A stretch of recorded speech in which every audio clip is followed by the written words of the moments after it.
Hello, everybody. Welcome back to Wild Chats, your place for everything animals. I am Ryan. That is Maria. And let's see, we're on episode 24 now. And I feel like you kind of get going and you get a little bit of a groove. And I feel like we have a groove now. And I'm getting kind of bored. Things are going too smoothly. I think we need to introduce like an element of danger, like maybe some like knife juggling or something to kind of spice it up a little because it's kind of fun when we're fumbling about and trying to figure things out. But I don't know.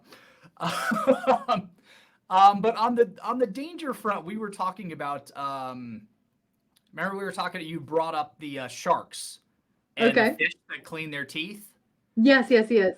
and some of the other animals that you kind of they're a weird pairing. Like they help one another, and you wouldn't expect it.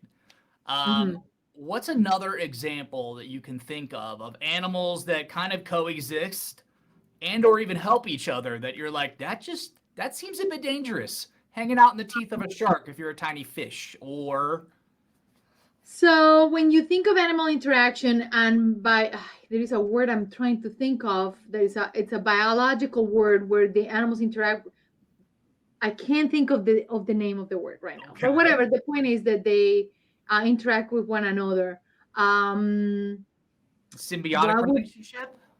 symbiotic? That's such a simple word, but I couldn't think of. I could think of biotic, but I couldn't think of the symbiote part. And Okay. I'm like, should I go into the movie Spider-Man. Venom? Yep, yep. Mm-hmm. Like they have what kind of relationship? Okay, so anyway, Mm-hmm. going through my biology class, um, symbiotic relationships. There's actually a lot in the animal kingdom, and that Uh-huh. could be anywhere from different. Why can't I think of any of them right now? Um, Oh my gosh. I cannot think of any symbiotic relationships right now. And I remember in my zoology class that was in the final exam.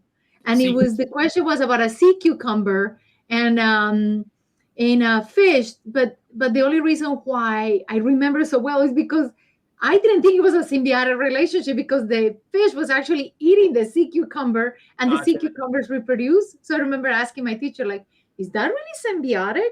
When one of them is being eaten, even though it can continue growing again. And I Yeah. remember in the final exam, he was like, according to our conversation in class. And I was like, oh. Mm-hmm. So that's the only one I can remember. You kind of walked us right into where I wanted to go with this anyway, actually. So it worked out perfectly. There are certain relationships like birds on hippos and cleaning them. And you see these kind of big animal, little animal situations where you're just like, that seems like an interesting match. Like the giraffes and the little birds climbing on them. Yeah, exactly. Exactly. But But that sometimes was too simple. I wanted something more complicated. I did say we needed to start knife throwing and juggling to kind of mix things up, and you're just like, all right, now I can't go basic. Hold on, I got to take tardigrade and whale and make this work somehow. Yes, I was seriously scanning through all my wisdom. And I'm like, ticks. No, hold on, that doesn't work. And I'm like going through the Rolodex of like, okay, can we even talk about zooplankton? I'm like, okay, now you're going too far. Like No, that's I don't even know what that is. No, I kind of know what that is, but still, there's a lot of people who don't even know what that is. tiny critters. Yeah, but so sometimes though, when you have an ecological system, there's just certain animals that are frequently around each other, and they do on occasion hunt each other. But then sometimes they just kind of hang out because it also depends. Certain animals, like human beings, need to eat several times a day. Other animals, like crocodiles, can go. I think the extreme is like they can go up to like I think it's over a year without eating because they're able to slow their metabolisms in such a way that they don't really need the nutrients. So you That's so get these incredible. weird relationships, especially when it comes to animals that don't need to eat as frequently, because you would think, well, why would you be even hanging out over there? Because that guy's gonna eat you. You're like part of his food chain, and you're just chilling. So in Florida, basically, you get crocodiles and cranes or birds, or in the Nile. There's a lot of areas where crocodiles and larger birds interact. In the What's Nile River, not the Nile virus. No. Today's videos have no viruses involved that we're aware of. Although I was just gonna make a symbiotic relationship will be between animals and the different bacteria in the gut. Or the No, bacteria in the gut. That's where my mom was going when you asked me to throw a knife. that sounds really interesting. I'm sure people would love to see that video. We'll do that one in some 500 years.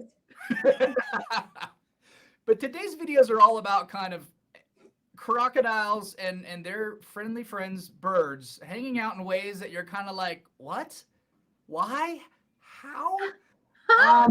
And so we're gonna start with birds teaching crocodiles, baby crocodiles, how to cross the street, because they need to know this when they're interacting in the world. You know what's happening there, really. Escorts, that way he's going the proper direction. And then there's not only that, but the cars can see them. Yes, and there's a moment where the Crocs kind of like, wait, hold on, I'm feeling too much pressure here. You guys are putting way too much pressure. No, I'm out of here. Nope. You know what they're doing, right? I have a theory, and that was going to be my next question for you. What do you think is going on there? What they're actually doing is they're hunting for it. Hi, peeps. They're hunting for it, and they're just trying to corral him. But the alligator was smart enough, like, I'm better leaving because, yep, it's going back. Mm-hmm. They're corralling him, like they want to eat him. The philosophy that I read, that I kind of subscribed to, was actually that the bird's nest was in that direction, so they were trying to corral him away from their nests. But they already had a baby there, so I don't know. Well, but there was 3 of them. So, yeah. But again, it's always hard when you kind of find these clips. They're fun and they're interesting, but a lot of times people post them and they don't really tell you what was going on. And this was clearly taken by 2 people in a car driving, just happened to see this going on. Mm-hmm. But in the, in the comment sections and stuff like that, that's what somebody who had experience or claimed to have experience postulated, was that they were basically scurrying them away from their nests as protection. Yeah, I have to read more about how many chicks they have a year, but I thought they only had 1 a year, like 1 or 2 they could have 2, but I don't think they had more eggs. Sorry, I have Pepita here asking for attention. She doesn't feel good. Which is rare. Usually she's just fussy to be fussy. Not. Yeah, she was being fussy, but I picked her up, so we'll see how long this lasts. Okay. How this symbiotic relationship lasts. Right. Strangely but it is interesting.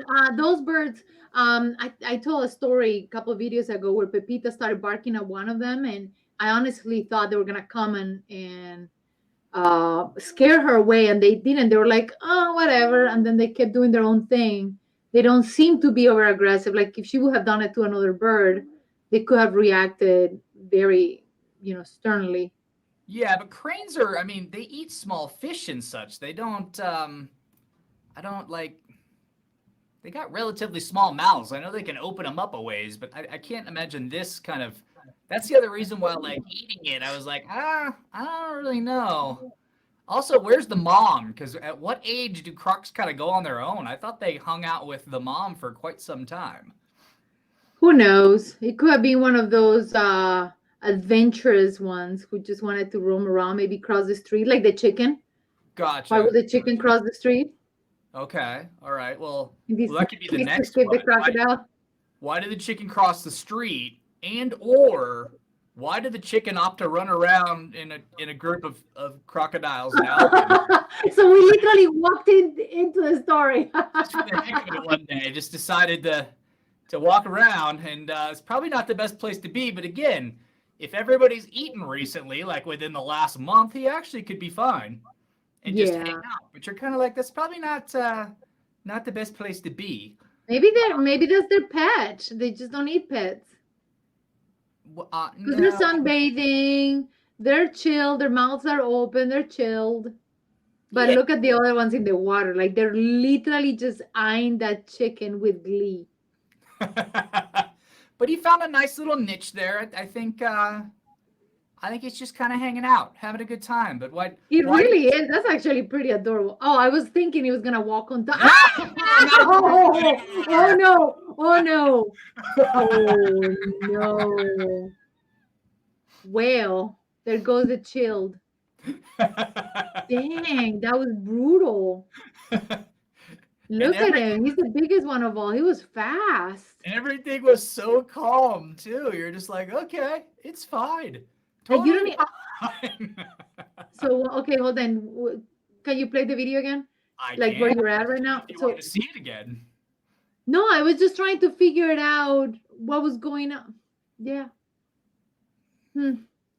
No, I don't like seeing animals eating other animals, but I also understand that it is the nature of the world, and it is what it is. I was watching a video yesterday, and I felt so bad because I understood why the hunters were hunting and the little, but it was just nature. It is how it is. Yeah. Mhm. Sorry, Mar. I didn't mean to make you sad. That wasn't my goal. I apologize. I don't, I'm actually learning to appreciate every side of nature. And if you're not capable of understanding it, I'm not saying this is great. Let's see every predator eat their prey. That's not what I'm saying. But also, you have to understand. One has to understand, not you. One has to understand that if there are no predators, there will be an overrun of prey, and that is actually very bad for the ecosystem. So when they Yeah. introduced the wolves into Yellowstone Park, they Mhm. actually everything started flourishing. Yeah. And it's incredible because the beavers came back and more wildflowers were there, and everything became more balanced because the predators came back Mhm. and kept all the herd of deer and everything that literally ate all the flowers. Basically, I'm oversimplifying. Yeah. um, Kept it so the herd actually became stronger, because usually a predator will eat the weaker one. Yeah. And it is so beautiful. I still don't like seeing it, but it is very beautiful. It is. I mean, it's nature and it's the food chain, and that's just the way things are set up. Yep. You had done the chicken cross the road, so I couldn't help myself. No, I I also thought that was perfect. I I was also the video I was watching was about orcas, who there was a gray whale okay. in Monterey Bay, and they were talking about this orca family, and the grandmother, and she was guiding her pod, and one of her daughters had baby.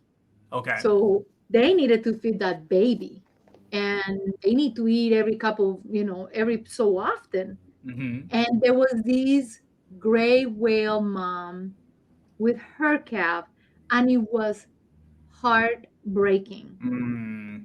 heartbreaking. But it again, it's nature. Yeah. Yeah.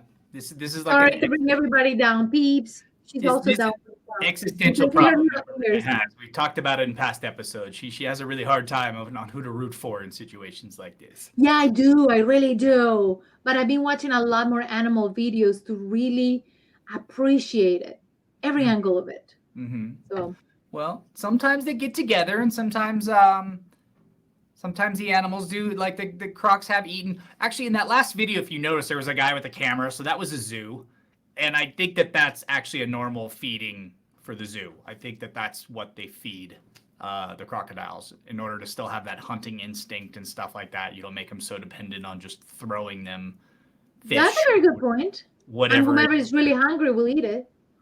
Yeah, yeah, I think that there's that, and when I don't know what kind of zoo it was, if it was a rehabilitation like rescue style zoo, like we've talked about in the past, you want to make sure that they still have those hunting instincts. That way, when you release them back into the wild, you haven't domesticated them to a point that they can't actually survive in the wild anymore. Exactly. Exactly.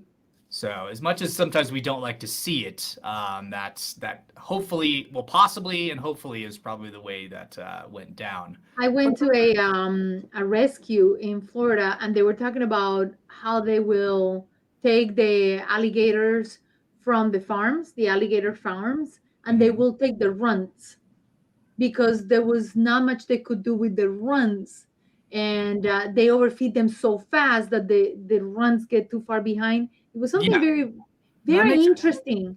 And so these rescue planes will take all the runs Mhm.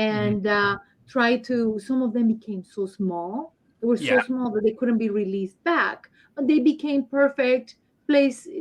They had a safe home basically there Yeah. at the rescue. So, you know, they try to give them the best life, and the best life is in the wild. But if you cannot be in the wild, then this is the best place. It's usually the best places in the wild, but these days Mhm. sometimes the wild that you'd re-release them back into. I forgot. I was reading an article the other day, and I wish I could remember what the animal was, but they had taken the animals in and they were saying they need to be re-released, but they said we've done so much damage to their habitat, we can't re-release them. There's not Yeah, enough like an habitat. orangutan. Where in Madagascar are you gonna release them? You know, Uh, with the uh, palm oils and everything. yeah, I don't. It's Mhm. Borneo though, not Madagascar. But good try there. That was an attempt. It is Borneo. It is Borneo.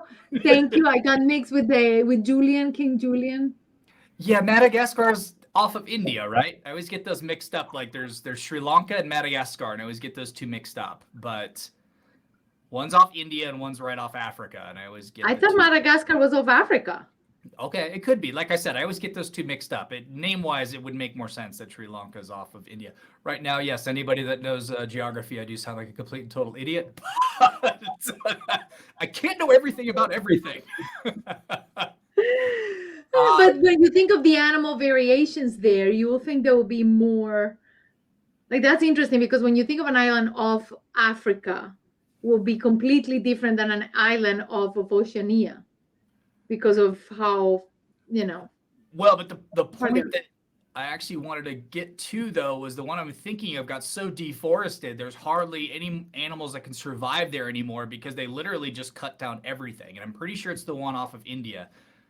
This is obvious to anybody that It knows must be Borneo but I'm gonna look it up because now in I the feel like Pacific. we're having this like conversation that's gonna keep going, and I don't know what I'm talking about. So I do have to say I feel bad. I think it is Madagascar that is off of Africa, and Borneo is in the Pacific also somewhere. okay, yeah, Sri Lanka's off of yeah, Sri Yeah, Lanka. Sri Lanka is off of. Right. It sounds more, yeah, like you said, the names seem to fit. Mhm. Okay, all right. I'm caught back up, guys. I hope you are. Um, Woohoo! This is exciting. you guys tuned in for animal knowledge, not geography knowledge. All right, I can only compare so And the much. funny thing is, animal wise, we're pretty strong in that category. But when it comes to geography, I'm not that good. But when it comes to cultures, I do enjoy that too, and I know you do too. The Mhm. exploration of cultures and perceptions of maybe even the animals when it comes to viewing them as a power animal or as a positive or a negative omen. So I find that to Okay. be so interesting. Okay. Yeah, I can do cultures, but I like the language aspect of cultures too. It's always interesting to like you can tell a little bit about cultures based on kind of how they use language. Like, the British have like 500 words for rain because it just rains there all the time. So there's a lot of things like Germans, their insults are very like practical. Like they're Schadenparken is like you're a shade parker, which is a nice way of just saying you're kind of a wuss. It's like you're kind of a baby. You have to park in the shade. But Germans are very practical people, so it's like Schadenparken is like, oh yeah, that's very German. That's a very German insult to be a very practical example of how somebody is. So I I like want to be a shade parker. Hey, I don't need this one. so I like that aspect of how language kind of gives you some information on a culture. But Love it. coming back to our birds and crocs, there are situations where they do help each other in a way, or they do interact in a way where you're like, that just doesn't seem, because this was the clip actually that made me kind of think about this video, or was kind of the spur for this video. It's like, I don't think that's a good idea because these guys eat those guys.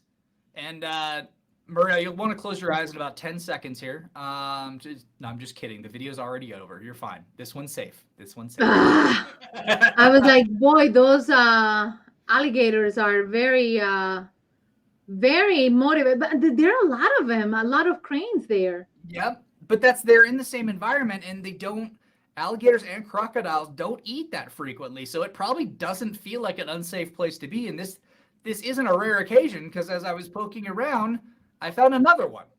Oh, look how This is the adorable. thing. Like cranes just taking free rides on crocodiles and alligators. I absolutely love that shot. Now he's coming up to a little Absolutely. bridge, so hopefully he can limbo pretty well to get That's in. what I was thinking. Like, okay, how's this gonna work? I never watched this far. I don't know what happens next. I'm sure the critter is gonna jump up. Yeah, I wanted to see a because good that crocodile, you can clearly tell that crocodilian did not care at all whatsoever. And I think that's also part of why sometimes maybe that chicken felt safe. Is it doesn't feel like a threatening environment until they snap because they have such great reflexes that you just kind of never know when it's coming. But you can see the bird is like. There's a tiny bird at the top too. Huh? You see the little tiny bird on the walkway at the top? Yep, I see it. A zoo or something. Which I think it's just a bridge, and it has the because that seems like a park, and it has a bridge with like right there. It just seems like a walkway to cross. Okay. Mm-hmm. Yeah, because a zoo would never put two animals together where one would actually eat the other one. That's not very good for. I mean, even if you're not a rescue zoo, it's still a bad scenario just for keeping animals. Yeah, and with the chicken, I think what you said about the chicken being there for feeding, that actually makes sense. And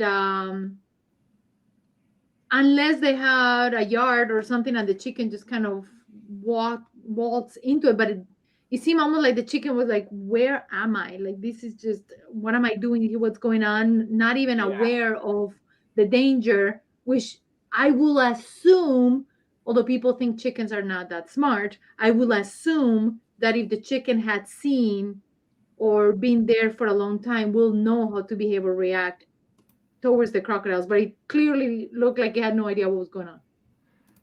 Yeah, I mean, and sometimes the reason I thought that too is we had a similar clip in a previous video, in our alligator video, where the bird was kind of roaming around. Let's see if I can find it really quick. And it seemed kind of like the same, little bit lost, a little bit hanging out. No, I don't know where it is offhand. But that one Alligator folder, episode 2. Alligator folder, episode 2. Yeah, no, it's not in there. It was clearly in a different video because I'm looking at the clips in that folder, and I'm not seeing it. Okay. But this one's fun. Since I'm already in this folder, we'll let everybody. It isn't a bird, everybody. But I'm thinking this guy probably would like to flip the alligator the bird. Oh, I remember this video. This guy's just a flipping idiot, by the way. Like a giant, not genius.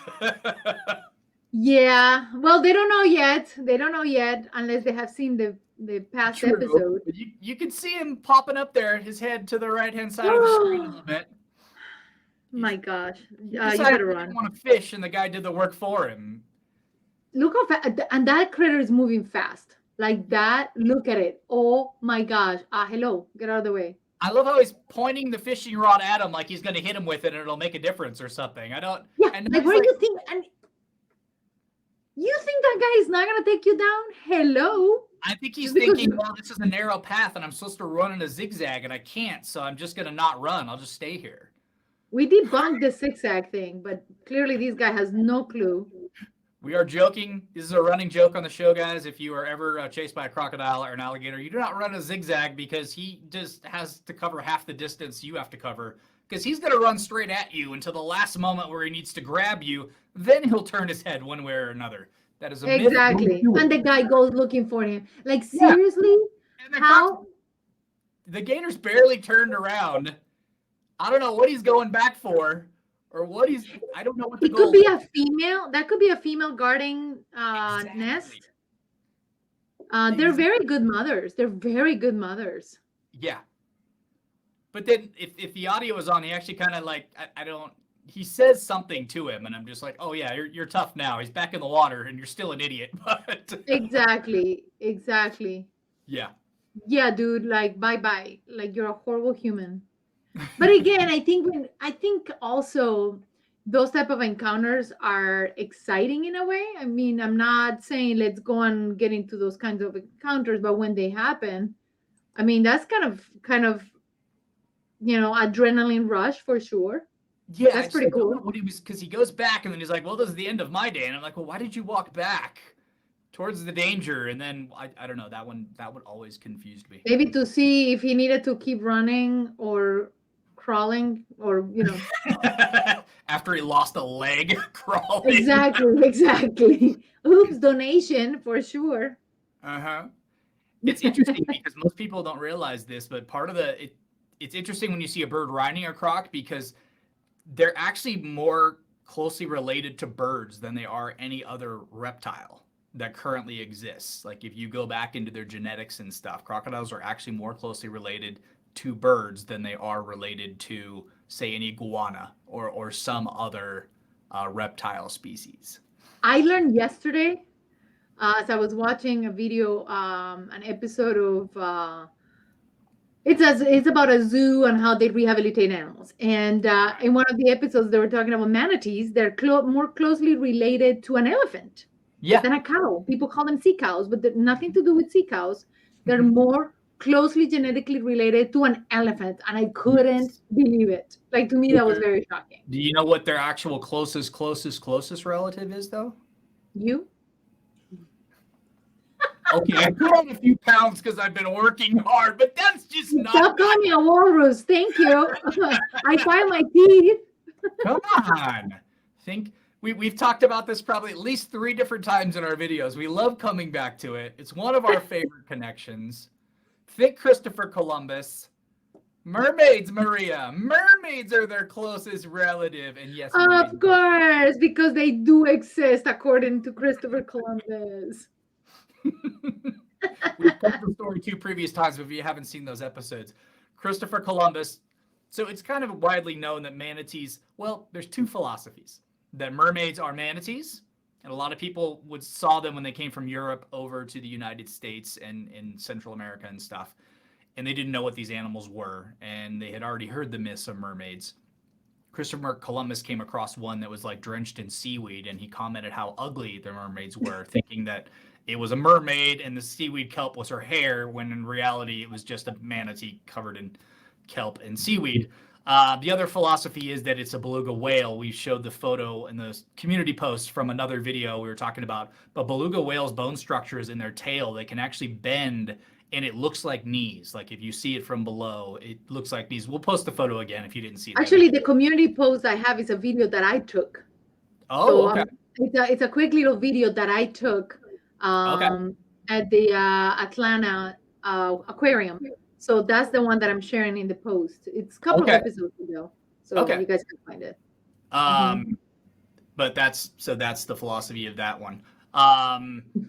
Another interesting fact, though, when you think of like dangerous activities, hazardous like pastimes, like skydiving. Yeah, exactly. Animal-based, what would you think? Well, shark diving. Okay, like shark cage diving. I want to do that. I want to do that. I have no urge to do that. It's just they're so majestic. Honestly, they're so majestic that wow. Yeah, just the thought of it. And there are actually places, hotels actually, or many areas that have the encounters with the crocodiles where they have a tube. You don't interact with them really. Yeah, you literally get into a tube so you can see them right there and then. I'm thinking, yeah, but I want to like feel the breath.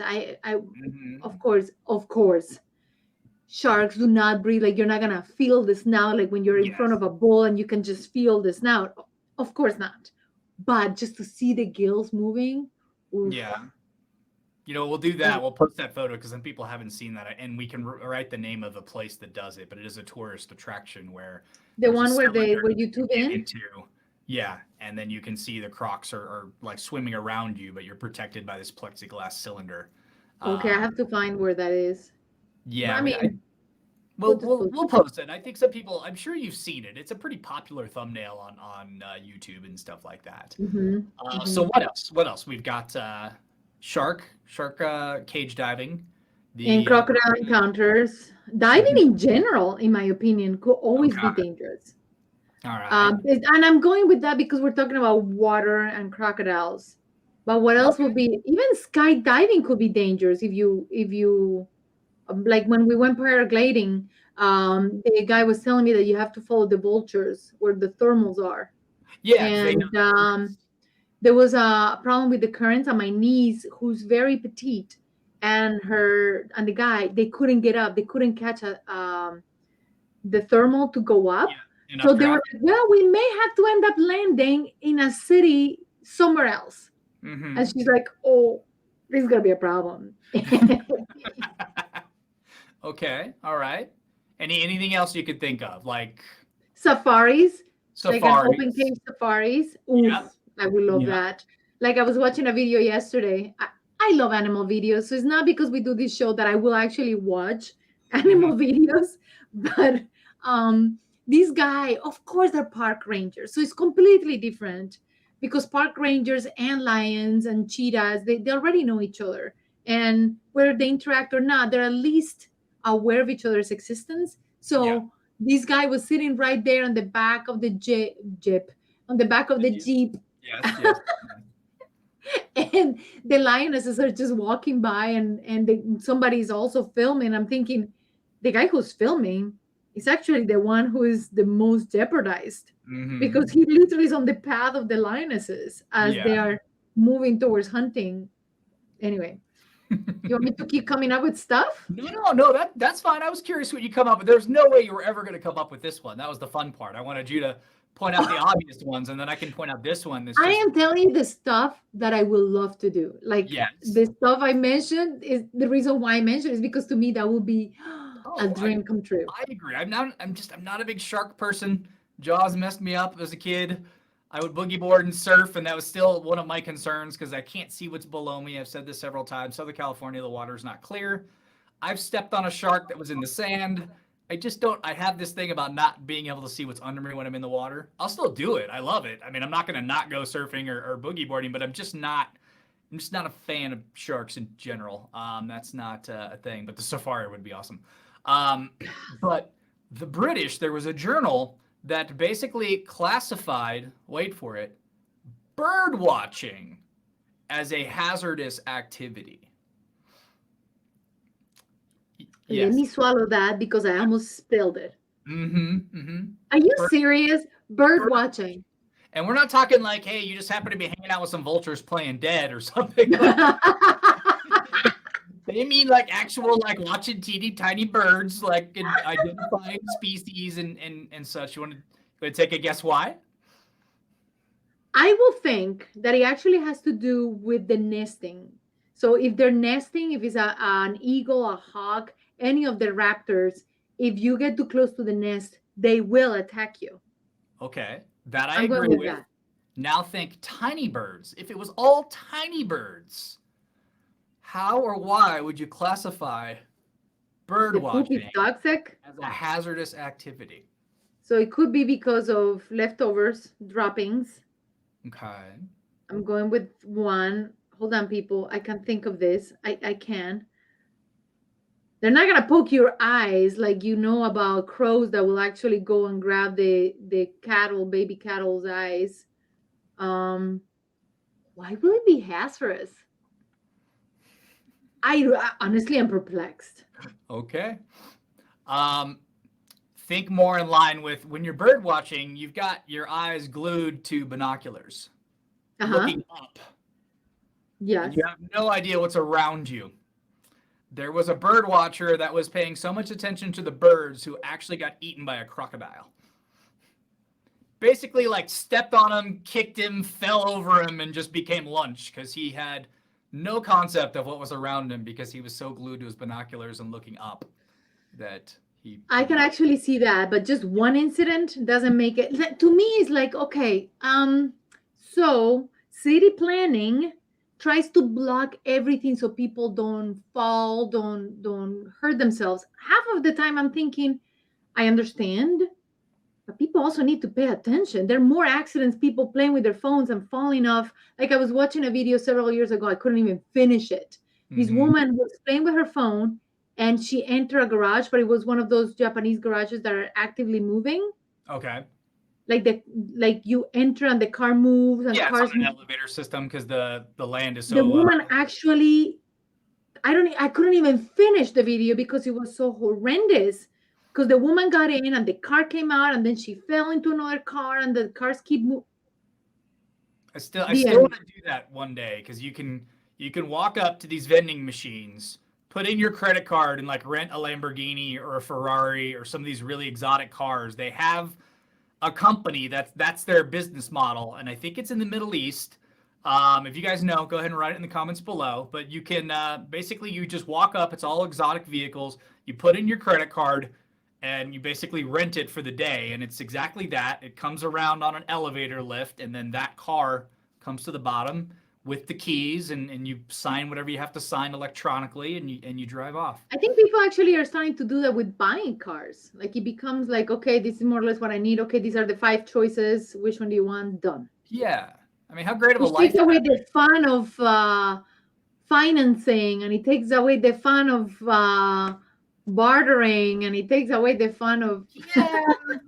But I'm just thinking you're walking your dog and, it's been a while and your dog's kind of eyeing a convertible. And you're like, I want to take Pepita for a drive. She likes a nice There drive. you go. She needs a convertible. Car vending machine, and I'm going to pop it in and pick up a Lamborghini so Peeps can stick her head out the window and have fun. I mean, come on. That's the life, right? I woke up in a new Bugatti. I don't even know the rest of the song. I just thought that song was hilarious. That's all I know. That's all I know. But speaking of birds actually walking Pepita today, Woody Woodpecker, right? Yes. Woody Woodpecker is a show in the 80s and 90s. Yes. No, I know. And Woody Woodpecker. We came across it the other day, and I was like, something pájaro. I was like, Woody El pájaro loco. El pájaro loco. Mm-hmm. Yeah, it's Anyway, just crazy parrot, right? Crazy bird. Crazy bird in general. Okay. Yes.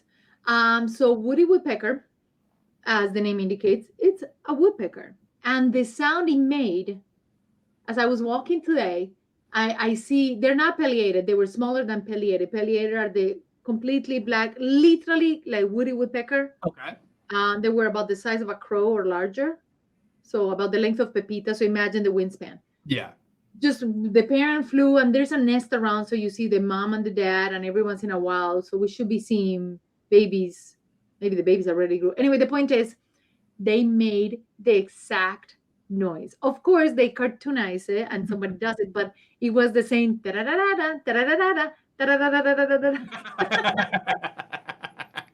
I was like, oh, I just heard Woody Woodpecker. I just did. It was so much fun. Okay. So remind me when we get there. I want to ask you when we start the backstage behind the scenes show of fun movie or TV names in Spanish, because I always think the translations are hilarious because they're nowhere. So like Woody Woodpecker, nowhere near. Just crazy bird. Like when you get some of the movie translations and stuff, you're like, what? And then you think about it and you're like, I guess that makes sense, but that's just weird. So that's what I want to talk to you about when we get to the backstage show. Okay, I got some ideas. Okay. If you want to share, I'm thinking. Okay.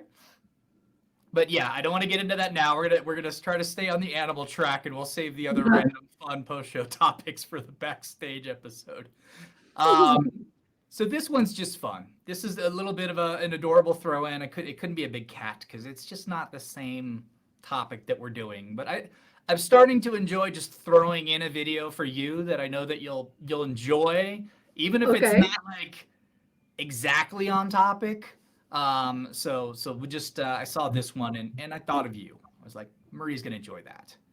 Wow, an albino! How beautiful! Yeah. Wow. And he's so used to Although being. the person in front of it, hello, not very smart.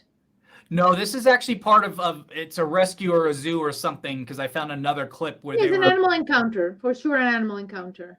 Okay. And the thing is, if you also notice, I was trying to see if I could see teeth.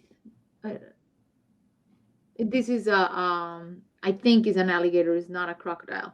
I get messed up with the snouts, so it's like you have to see the teeth, and I was trying to look for teeth. But round snout is alligator, and more pointy snout is Yes. crocodile. Yeah. Yes, for sure.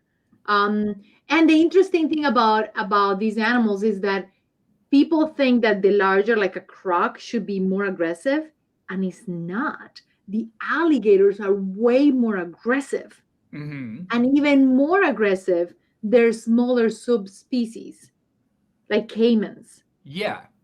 They're known to be even more aggressive. Crocodiles are like, yeah, like big dogs. Almost this, to me, the way I saw it is almost the effect of a big dog. They're like, yeah, I'm too big, so nobody messes with you. But the smaller you are, more people mess with you, so therefore you develop this strength within That's it. you. When you've got size, you don't exactly. You're more laid back. I mean, even if you look at like dinosaurs and stuff, like it was the velociraptors that were smaller, more agile, that were more vicious. Or you look at current animal species. If you've got size, with size comes protection. I mean, you just even in the human world, people are less likely to mess with a dude that's 6'7" and just whether even if he's fat or muscular. It's like, yeah, if I'm gonna pickpocket someone or rob someone, I'm gonna go pick on someone that's like 5'3". That's just a better choice. Exactly. That is so true. That is so true. Yeah, because also just the punch ratio of strength, even if you're larger and not as fit, it's most likely more powerful than the punch ratio or bite ratio of a smaller species.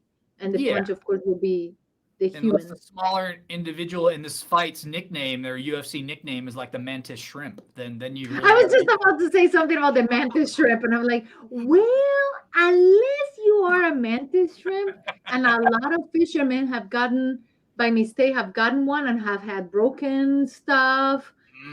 Yeah, and yeah.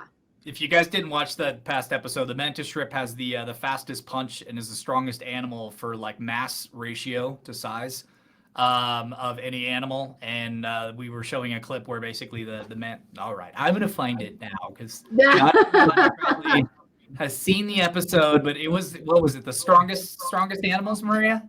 Yeah, that was like 2 episodes ago, 3 episodes ago.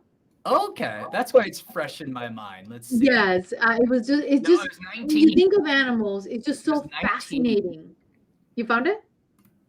Yeah, it was episode 19. I'm gonna do the clam. If you guys want to watch the crab one is a battle, and arms get lost, and Yeah, but this is just amazing. but literally that punch can crack open the clam for how strong it is, and you'll see that it actually like shakes off a piece of the clam shell, and that's how it breaks into it to eat.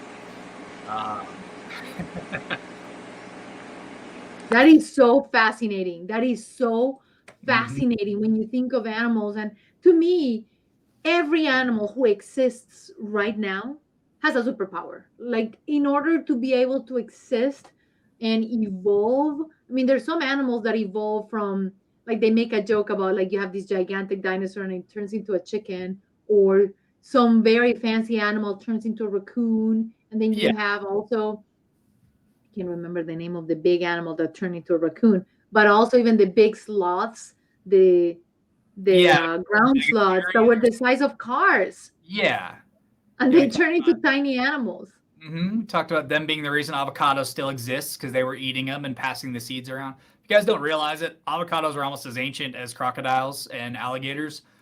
Just think of the seed size. What bird could spread that seed around to actually propagate that? So basically they stuck around long enough because of these gigantic sloth, and then humans started taking the seeds and planting them because we were already the crossover from our agricultural phase, like that timeline crossed over, so we were able to maintain that fruit. It is a fruit because it has seeds. It is a fruit, and that's why it's still around. But I'm actually a little excited and eager to get to some of these funny named movies and TVs in Spanish. So I'm gonna call this one a day so we can. Like, I want to be done. Hello, everybody. No. I'm just excited. So please subscribe and see you later. Bell icon, comment, Patreon. Okay, bye. We do this show for everybody else, but sometimes there's stuff I want to know too. If you guys don't know, we do like an after show every episode. We call it or so with backstage behind the scenes over on Patreon. So if you guys want to check it out, you guys can go over there. We talk more about our a little personal stuff about us, and then more like topics that aren't necessarily animals, because Marie and I like to just babble, and we break down the show a little bit and what happened. So you can go check it out if you want to. But thank you guys so much for watching. I hope you guys enjoyed it. And what do you think? See you next time, Mar? Until next time. Until next time.